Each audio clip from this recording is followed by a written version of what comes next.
नमस्कार, मैं हूँ सुशील शंकर विग और आप देख रहे हैं आपका अपना channel metro today live. Metro today live में आज हमारे साथ आए हुए हैं कांग्रेस के मंडल अध्यक्ष जयपुर से कल्याण जी।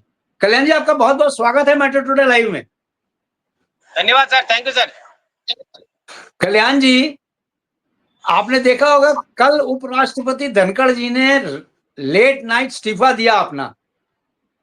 जी। इस्तीफा का कारण ये बताया जा रहा है कि धनखड़ साहब का स्वास्थ्य ठीक नहीं है, इसी के लिए उन्होंने इस्तीफा दे दिया है, क्योंकि वो अपना स्वास्थ्य को मेंटेन करना चाहते हैं।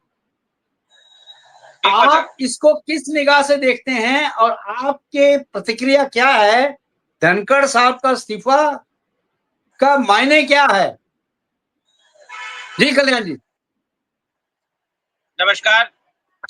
देखिए, एक बहुत बड़ा प्रश्न चिन्ह है, जिसका जवाब या तो धनखड़ साहब दे सकते हैं या हमारे प्रधानमंत्री साहब दे सकते हैं। क्योंकि देश के सर्वोच्च पद पर बैठा हुआ व्यक्ति और उपराष्ट्रपति जो शाम को 6 बजे तक इन्होंने संसद चलाई और शाम को 6 बजे विपक्ष पार्टियों के साथ में अपोजिशन पार्टी के साथ में मीटिंग करी और मीटिंग के बाद में कुछ घंटों बाद में ही उन्होंने रेजिग्नेशन दे दिया और उसका कारण बताया कि मेरा स्वास्थ्य ठीक नहीं होने के कारण मैं अपना पद त्याग रहा हूँ। जबकि उनका अभी 2 साल अभी कार्यकाल बाकी था जी। और ये एक ऐसा पद है जो देश का सर्वोच्च पद है और इस पद पर हर कोई आदमी बैठना चाहता है, अपना कार्यकाल पूरा करना चाहता है।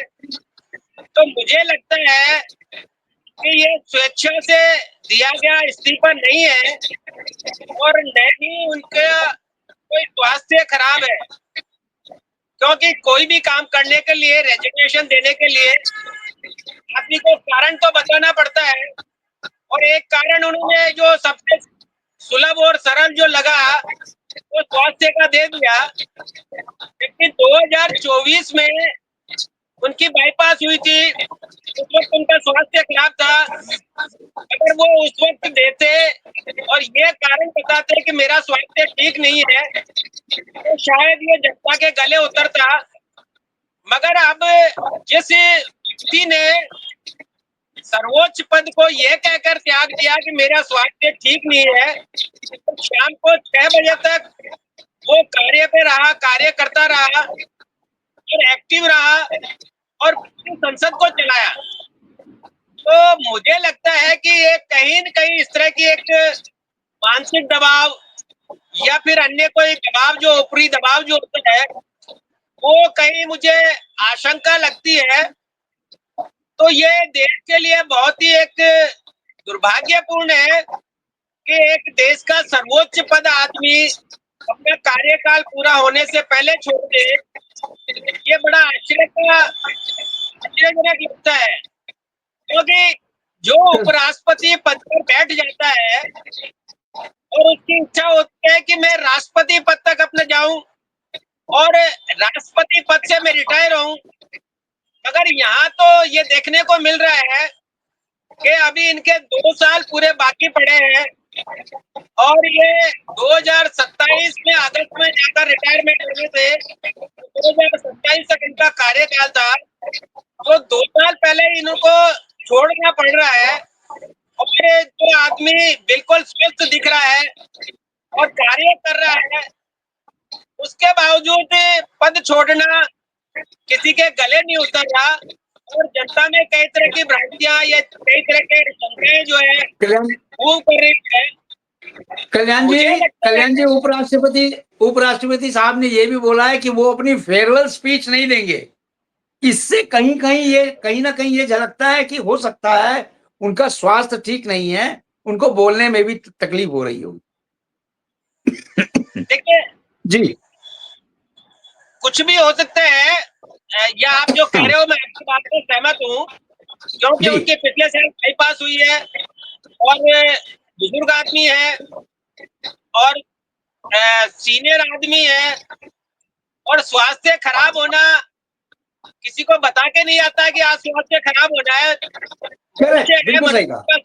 भी खराब हो सकता है और जी कुछ भी हो सकता है, तो मैं आपकी बात से बिल्कुल सहमत हूँ, मगर ये जी राजनीति है, क्योंकि यहाँ पर जो स्वास्थ्य खराब होना नहीं, यहाँ पर मानसिक दबाव एक उनके ऊपर था, जिसको शायद वो बर्दाश्त नहीं कर पाए, या उनका जमीर अलाउ नहीं किया, या उन्होंने ठान लिया कि मुझे ये गलत कार्य करके इस पोस्ट पे नहीं रहना है।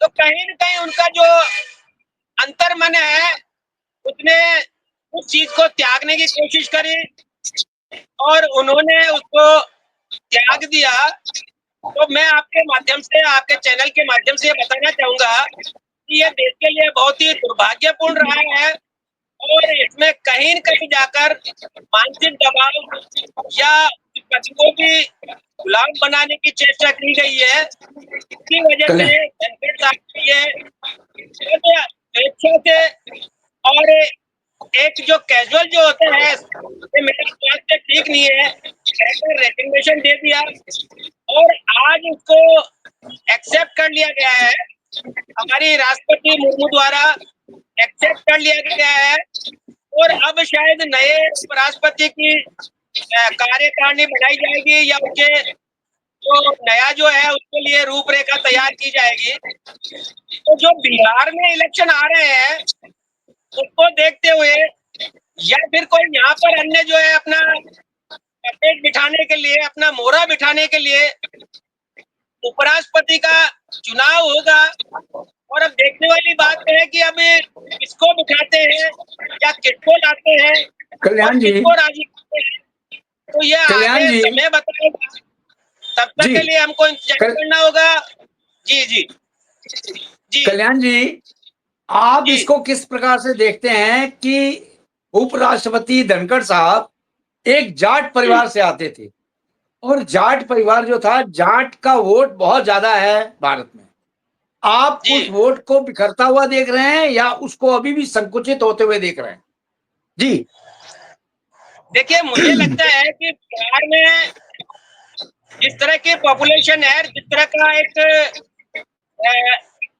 सिस्टम है, या जिस तरह के लोग जो रहते हैं, जिस बिरादरी के लोग रहते हैं, उनमें शायद जाटों का बहुमत कम है, और बिहार को साधने मेरा आप ये समझने की कोशिश करें, मैं ये बोल रहा हूं जाट की ओवरऑल जो सिनेरियो है वो बिखरेगा या अभी भी एकजुट रहेगा, ये मेरा कहने का मतलब है। मैं बिहार से कंपेयर नहीं कर रहा।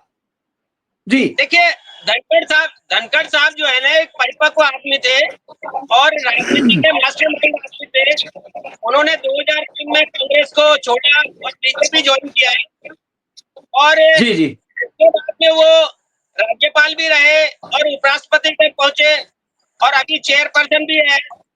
तो बहुत सारे पदों पर उन्होंने कार्य किया, और वो कार्य किया एक जाट लॉबी के बदौलत। तो मुझे लगता है इसमें कहीं न कहीं कुछ न कुछ राजनीतिक षड्यंत्र है, तो राजनीतिक षड्यंत्र खुलेगा। तो मुझे लगता है कि ये जो बिरादरी है, एक जाट समुदाय है, ये शायद आक्रोश होगा, और इसको शांत करने के लिए कुछ न कुछ सत्ता दल या सत्ताधारी पार्टी के लोग बात करेंगे, और वो सिलसिला चल रहा है कि किसको बिठाया जाए, कैसे बिठाया जाए, या इनको कैसे शांत किया जाए। और सर, हमारे साथ जुड़ चुके हैं ब्रह्मदत्त पुरी जी। ब्रह्मदत्त पुरी जी, आपका बहुत बहुत स्वागत है मेट्रो टुडे लाइव में। जय नारायण हरिओम। ब्रह्मदत्त पुरी जी, स्वामी जी, आप धनखड़ साहब के इस्तीफा को किस तरह से लेते हैं? क्योंकि धनखड़ साहब एक जाट परिवार से आते थे और जाट समुदाय का उनके पास बहुत ज्यादा बहुमत था। जब वो उपराष्ट्रपति बने थे धनखड़ साहब, तो जाट समुदाय जो था बहुत खुश था कि चलो एक जाट परिवार से हमारा उपराष्ट्रपति भारत की सबसे ऊंचे पद पे विराजमान है। आप इसको किस तरह देखते हैं कि जाट जो वोट बैंक है वो कैसे दूर हो सकता है या नहीं दूर होगा? इसको आप किस प्रकार से देखते हैं? जी जी, इस्तीफा देने का कारण तो समझना चाहिए, बहुत जरूरी है कि इस्तीफा क्यों दिया, उसके लिए भी तो समझना बहुत जरूरी है। मूल सिद्धांत और मूल परिचय इस मुद्दा से है, क्योंकि उन्होंने इस्तीफा दिया क्यों है, कारण क्या है? आप बताएं क्यों दिया है, बड़ी बात यही है आप कि बताएं क्यों इस्तीफा इस्तीफा दिया है। उनका जब से वो उपराष्ट्रपति बने हैं, तब से ही जो है ममता बनर्जी से लेकर और गठबंधन जितने लोग थे, वो कोई बात उनकी मानने को तैयार नहीं रहते थे। हमेशा बहसबाजी करते हैं, जिरह करते हैं, हंगामा करते हैं, तो वो उससे बहुत ऊब गए हैं। वो सच्चाई वो सच्चाई पसंद करते हैं और वो अच्छाई पसंद करते हैं। वो जो है उद्दंगियों को पसंद नहीं करते। देश में हुड़दंग चल रहा है, तमाशा मचा हुआ है। और भारत के अंदर जो है एक जो है वो, जैसे वो बोलते हैं ना कि नर्तकी की तरह नृत्य कर, और देश को कुछ नहीं समझ रहे, मजाक बना रखा है, ड्रामाबाजी चल रही है। अब इसलिए वो इस तरह से वो इस्तीफा देने के मूल, मैं तो बताया कि ये मूल बातें तो ये भी है, क्योंकि वो कोई ऐसा नहीं है। जब देश के अंदर कोई एक प्रश्न उत्तर रखे जाते हैं लोकसभा में, राज्यसभा में, तो उस वक्त ऐसा माहौल अब बन चुका है कि मतलब एक तरफा जो है किसी भी तरह से देश को आगे जो है किसी प्रकार का वो जो है कार्य या प्रश्न उत्तर वहां कोई पूछ न सके, न बता सके, न कोई नया कानून बन सके। उनका एक शपथ ले रखी इन लोगों ने, गठबंधन ने। इनको जो है कोई नया कानून बनने को कानून फिट है, बाकी देखो बनाते रहो। और जो है हिंदुओं का सफा करने के लिए जितने कानून बने हैं, जितने कानून भारत को जो है तौहीन करने के लिए, भारत की बेइज्जती करने के लिए इन्होंने तैयार जो किए हैं अपने हाथ से, वो जितने इनके बनाए हुए कानून है, वो चाहते हैं कि हमने जो बनाए वो ज्यों के त्यों बने रहे, वो कानून ना हटे। और धनखड़ जी के कहने का तात्पर्य ये है कि भाई जो नया लॉ में जो कोई नया कानून बनता है, उसमें संशोधन की आवश्यकता पड़ती है, उसमें बदलाव की जरूरत पड़ती है। तो ये कहते हैं कि नहीं, हम हीरो बन गए थे, हम हीरो ने बना रखा है, अब कोई हीरो नहीं बनेगा। ये मतलब घमंड किसी भी तरह, ये बहुत जरूरी है। बहुत बड़ी बात है ये चीज, क्योंकि ये बात किसी ने नहीं कही है, मैं अपने जजमेंट से बता रहा हूँ, मैं अपने अनुभव से बता देता हूँ, और वो बात अनुभव में आएगी। क्योंकि देश को ये दिखाना चाहते हैं कि देखिए, कांग्रेस के अलावा कोई कानून बनाने वाला नहीं है। कांग्रेस कानून बनाती है, कांग्रेस सरकार चलाती थी, कांग्रेस देश के रक्षक है। अब पता नहीं कि बेचारा राहुल की जमीनें खिसक रही है, सफाया हो रहा है धीरे धीरे। वो बाडरा चोर है, वो डकैत वो बाडरा डकैत जो है, अब भागता फिर रहा है, ढूंढ रहा है, दिल्लों में छुप रहा है। वो देख रहा है जगह कहाँ जाऊं, किधर करूं, कौन सा कानून, कौन सा जज तैयार करूं, कौन सा जज को जो है सौदा करूं, किस जज को फिट करूं। क्या तमाशा है देश के अंदर ये, क्या यही है देश में, ये इसी तरह चलना है हमको। स्वामी जी, मतलब ये स्वामी जी, स्वामी जी, से स्वामी जी, लेकर स्वामी नीचे तक जी, स्थिति खराब है। स्वामी जी, स्वामी नहीं, जी, भाषा पे लोकसभा और नियंत्रण दें राज्यसभा कृपया। लोकसभा और राज्यसभा कानून तैयार करती है, जज धमकी दे रहा है, जज धमकी देता है। लोकसभा और स्वामी राज्यसभा जी, में कानून भाषा बनते पे हैं। नियंत्रण रखें, कृपया करके भाषा पे नियंत्रण रखें। नहीं, अब मतलब क्या बोल रहे हैं हम, ठीक ठीक बोल रहे हैं, सब सौदाबाज बने हैं, ऊपर से लेने की तैयारी चल रही है। हर कोई जो है, सबका जो है मतलब वहां जो डील होती है, सबका परसेंटेज जो है तय हो रहा है। भाषा गलत हम क्या बोल रहे हैं, हम सीधी भाषा बोल रहे हैं। हो यही रहा है, नीचे से लेकर ऊपर तक टीम बनी हुई है। गठबंधन का मतलब क्या है, अपराधियों का जो झुंड है ये। इन अपराधियों ने जो है पूरे देश को ऐसा बना रखा है, जिनको वोट अपराधियों के वोट पड़ रहे हैं, किसी समाज के आदमी के नहीं पड़ते, किसी ईमानदार आदमी के ठीक वोट है, इनको नहीं पड़ते कभी। आप आपके कह पास रहे मैं हैं कि दोबारा भाषा, आता हूँ, आपके पास दोबारा आता हूँ। कल्याण जी का 1 मिनट ले लें रिएक्शन। कल्याण जी, स्वामी जी के ऊपर आपको कुछ बोलना है, इन्होंने जो अभी वक्तव्य दिया है उसके ऊपर कुछ बोलेंगे आप? कि स्वामी जी, पहली बात तो ये है कि ऐसी भाषा इनको शोभा नहीं देती कि किसी व्यक्ति को हम चोर या डकैत या किसी गिरोह के संबोधन से संबोधित करें। हमको ध्यान रखना जो है, हम कसाब बहुत छोटे कसाब के लिए रात को सांसद लोग, रात को जो है वो कोर्ट खुल रहे हैं, जो को कसाब एबीसीडी के लिए मालूम नहीं है। कोर्ट खुल रहे हैं, क्यों नहीं देती है? सुन लो, हमको एबीसीडी नहीं मालूम है इसलिए हम किसी नहीं को मालूम चोर है, तुमको ज्यादा मालूम है, तुम बड़े होशियार बनते हो अपने को, हर बात कहते हैं इनको मालूम नहीं है। सारा मालूम है हमको, 70 साल से क्या क्या कर रहे हो, देश की क्या स्थिति कर रखी है। हम लोग जब भी वहाँ राज्यसभा लोकसभा में बात रखे, मैं किस पॉइंट पे चल रहा हूँ, वो वहाँ के अध्यक्ष थे और वो अध्यक्ष का उनका अपमान करते हैं बार बार वहां पर। स्वामी जी, लोकतंत्र को बढ़ने नहीं स्वामी देते, जी, कल्याण जी, कानून को आगे नहीं चलने कल्याण देते जी हैं। को बोल लेने दो, बोलेंगे क्या, ये बोलेंगे कल्याण जी तो को बोल बोल बोल के लेने थक गए, दीजिए। उस दिन से यही बात चल रही है इनकी, कुछ और बोलते नहीं है नया। देश का सुधार कैसे होगा, बदलाव कैसे आएगा, वो चीज नहीं बोलेंगे। ये स्वामी जी, कांग्रेस ने क्या कल्याण जी किया को बोल लेने दशा दीजिए, की। आपको मौका दूंगा मैं, आपको मौका दूंगा, कल्याण जी को बोल लेने दीजिए। हाँ बोलते जी रहो। कल्याण जी बोले। देखिए, स्वामी जी बुजुर्ग आदमी है और महामंडलेश्वर आदमी है, इसलिए मैं इनके बारे में तो कुछ कहूंगा नहीं। ये स्वयं समझदार आदमी है, मगर हम जब किसी की तरफ एक उंगली उठाते हैं तो 4 उंगली अपनी तरफ उठ जाती है और हम उससे 4 गुना गुनहगार हो जाते हैं। तो हम किसी को चोर डकैत कहें, बदमाश कहें, तो ये अपनी बारे में सोचे कि हम उससे 4 गुना है। यही बात है कि जिस चीज पे हम डिस्कस कर रहे हैं, जिस चीज के लिए आपने डिबेट करवाई है, उसमें मैं आता हूँ पुनः कि जगदीप धनखड़ जी ने क्यों इस्तीफा दिया, तो ये सारा जनता जानती है, सारा विपक्ष जानता है, सारा पक्ष जानता है। विपक्ष ने का गिरोह है वो, पिछले साल इन पे महाअभियोग चलाने बड़ा की ईमानदार आदमी है। दरखास्त लगाई थी, इन पे महाअभियोग लगाने की दरखास्त लगाई थी और कहा था कि ये चेयरपर्सन पे बैठने लायक आदमी नहीं है, निष्पक्ष आदमी नहीं है, ये भ्रष्ट आदमी है, लिहाजा इसको जो है ना उतार के दूसरा चेयरपर्सन बनाया जाए। नंबर 1 वो है।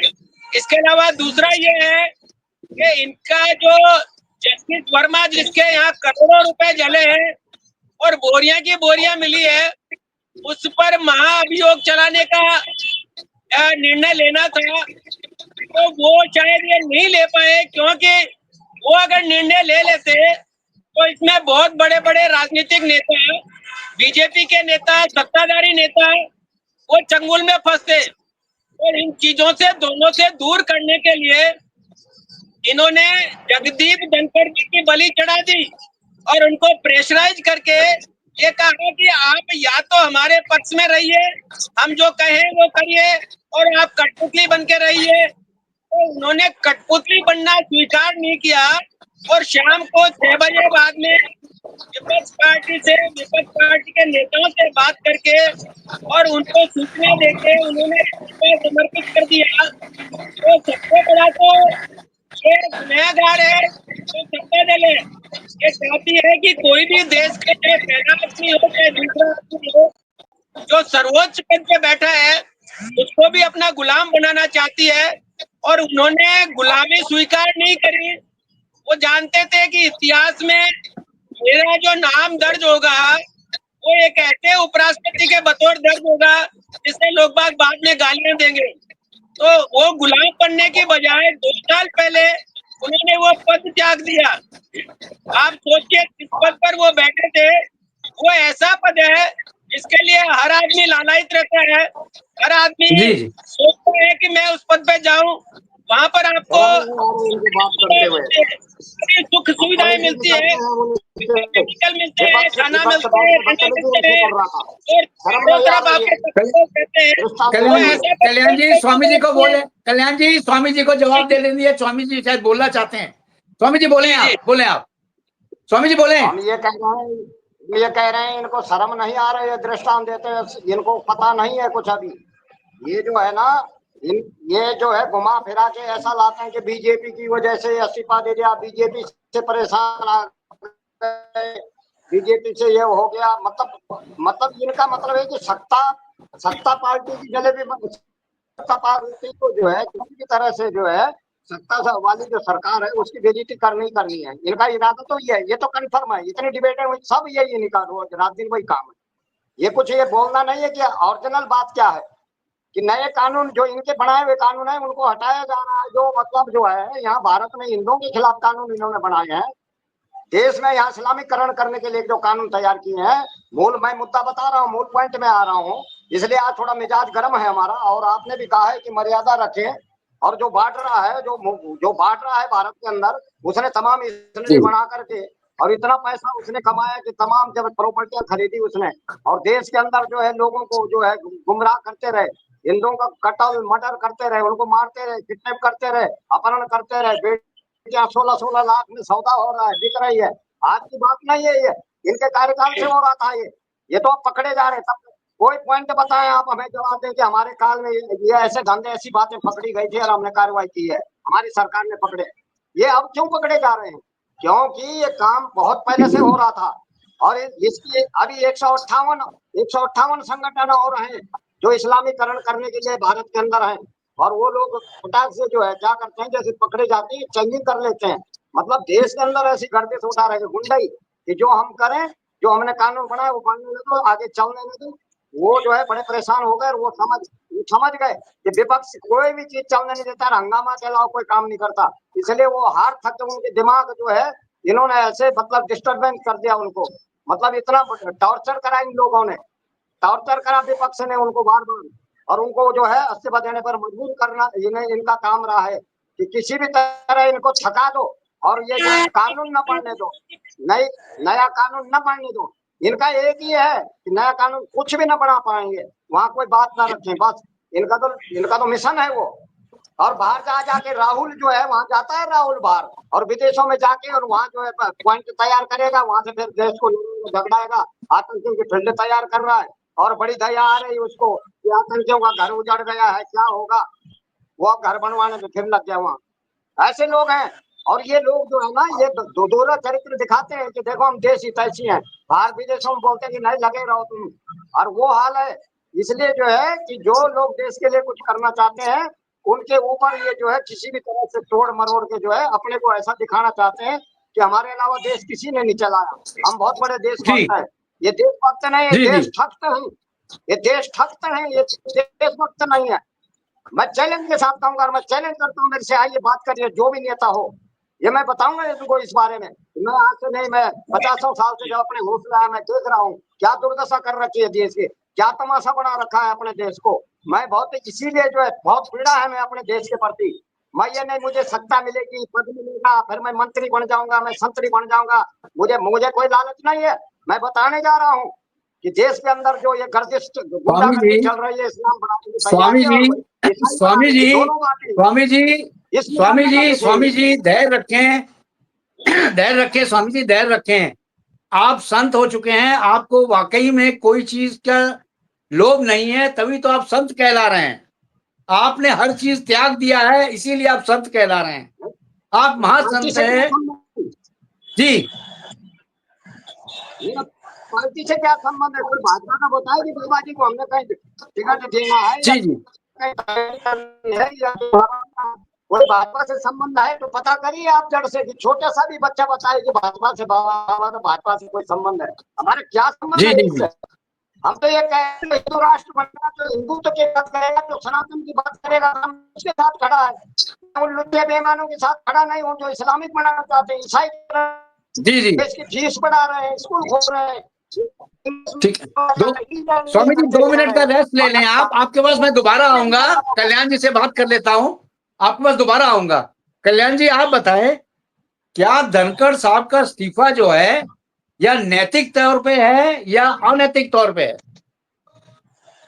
देखिए स्पष्ट मैं आपको कहना चाहूंगा कि ये सब अनैतिकता पे है।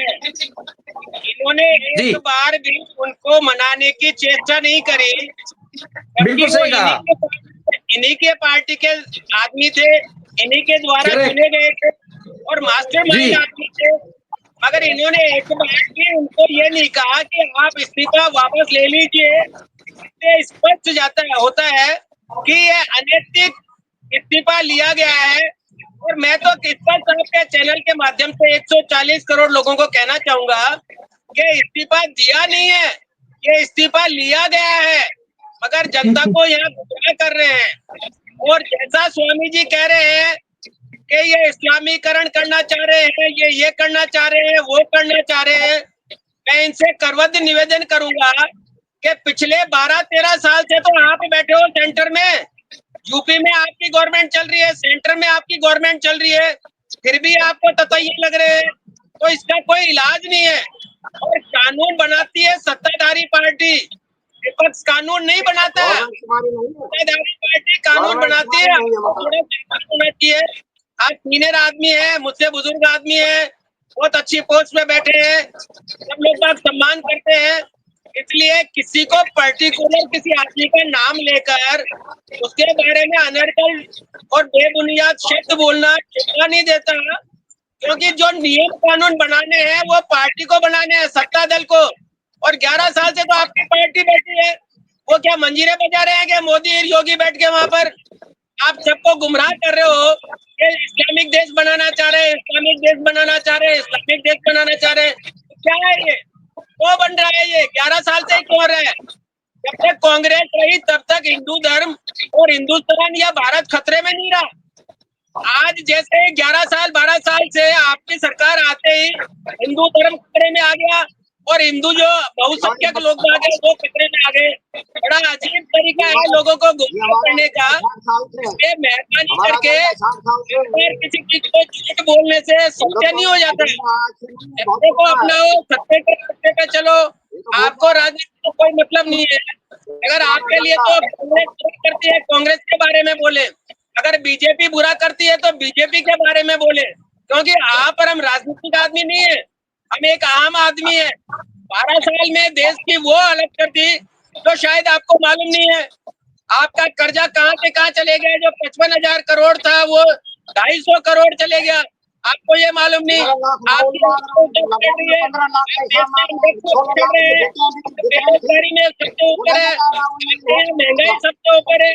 तो आपकी शिक्षा जो है ना बंद कर दी। आपके यूपी में बोलिए तो समझ में आएगा, एक एक करके बोले। सरकारी स्कूलें बंद कर दी। आपका तो देश बहुत बढ़ रहा है। जब बच्चे पढ़ेंगे लिखेंगे नहीं तो रोजगार कहाँ से मिलेगा? तो 5,000 स्कूलें आपने बंद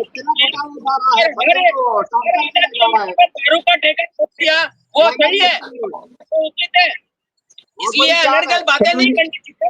कल्याण जी स्वामी जी, कल्याण जी स्वामी जी का भी बोल लेने दीजिए। स्वामी जी बोले। जी बोलिए स्वामी जी। ये प्राइमरी स्कूल बंद हो गए, प्राइमरी स्कूल बंद करा दिए, सब बंद क्यों हुए? उस मूल पर नहीं जा रहे हैं। बंद होने का कारण है ज्यादातर आज संख्या लगा दीजिए, शहर सिटी में कोई प्राइमरी बंद नहीं हुआ। ये गांव ग्रामीण की बात है, गांव में बंद हुए हैं जहाँ पलायन हो रहा है। और दूसरा ये है, 2 मुद्दे हैं। दूसरा ये है कि वहाँ जो ईसाईकरण करने वाले टीचर ईसाई बनाए हुए हैं। ये ईसाई जो थे उनको शिक्षक की नौकरी मिलती थी, जिनको ये टॉर्चर करते थे। कांग्रेस के कार्यकाल में ईसाई बुद्धि के लोग वहां बैठे हैं प्राइमरी में, अब बूढ़े हो गए, रिटायर हो गए, मैं प्रमाण दूंगा।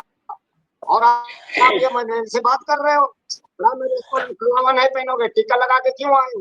बच्चों को ऐसा दबाव डालते हैं और उनको जो है स्कूल में बढ़ने नहीं देते। तो लोग सोचते हैं यार कि बताओ गजब की बात है, हम अपने बच्चे को सनातन में अपने संस्कृति में नहीं चले।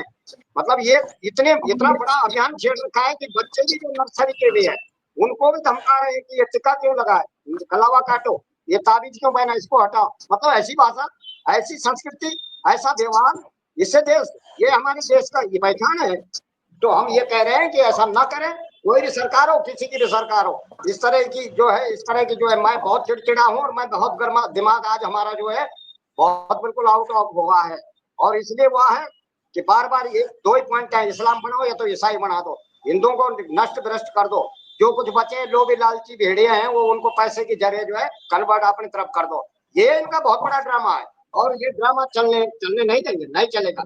चैलेंज देता हूं मैं, जितने हमारे धर्मगुरु हैं, जितने हमारे बड़े बड़े संत हैं और सब अखाड़ा परिषद इत्यादि जो भी है, सब जगह अभी जो है धुलाई करने की, सफाई करने की जरूरत है। वहां भी बड़े बड़े करोड़ों रुपए में सौदा होते हैं, हर जगह जो है व्यापार हो रहा है। धर्म के नाम पर जो है लूट रहे हैं, सरकार के नाम पर लूट रहे हैं, संस्था के नाम पर लूट रहे हैं, लुटेरे एनजीओ बने हैं और वो जो है कागजों में दिखाया है जनता के भूमि में जमीनी काम नहीं हुआ। इससे चिड़चिड़ा है ब्रह्मदत्त, मैं देख नहीं रहा हूँ क्या?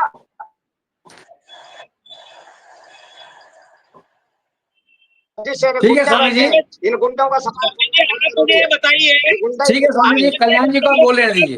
कल्याण जी बोले। ईसाईकरण हो रहा है, ईसाईकरण हो रहा है, तो स्कूल बंद कर देने से इस्लामीकरण और ईसाईकरण रुक जाएगा क्या? सरकार आपकी है, आप वहाँ पर टीचर चेंज करिए, आप वहाँ पर व्यवस्था चेंज कीजिए, आप स्कूल बंद कर रहे हो, ये कहाँ तक उचित है? आपके बच्चे पढ़ेंगे लिखेंगे नहीं तो वो अपने आप इस्लामी बन जाएंगे। अधिकारी कर्मचारी आप उनको उनका भविष्य खराब कर दो। अधिकारी यहाँ हो, अधिकारी काम नहीं करता, वो धर्म के नाम पर जितने अधिकारी जो है कन्वर्ट हो रखे हैं, वो आप वो जो विपक्ष सरकार है उन्हीं के रिश्तेदार हैं, सब बनाए हुए, और वो लोग सरकार में जो है किसी बजट को किसी कार्य को विलीन नहीं करने देते हैं। वो आप हटा दो उनको, ये लगा दो जो आपका हिंदू धर्म की बात करे, उसको लगा दो, उसको बंद कर दो। भाई स्कूल बंद करना कोई उचित है क्या? बच्चों को कोई शिक्षा नहीं मिलेगी तो क्या करेंगे वो? आप स्कूल तो बंद मत करो। अगर कोई ईसाई है, पढ़ा रहा है, धर्म चेंज करवा रहा है, आप उसको सस्पेंड करो, नया टीचर पर भर्ती करो। वो किसने रोका है? वो लेटे के आपके रोके काम नहीं होता, आप पकड़ जाते हो। कार्रवाई तो हो ही रही है, भी पाया जाएगा उनपे भी होगा, तो नकेल करी जाएगी। इसको इस तरह करेंगे हमारी भारत भूमि पर आकर के। ठीक है, आप दोनों का आने के लिए बहुत बहुत धन्यवाद, धन्यवाद, धन्यवाद, thank you very much. Time मेरे पास इतना ही था। जय हिंद, जय भारत। जय हिंद, जय Bharat sir, thank you sir.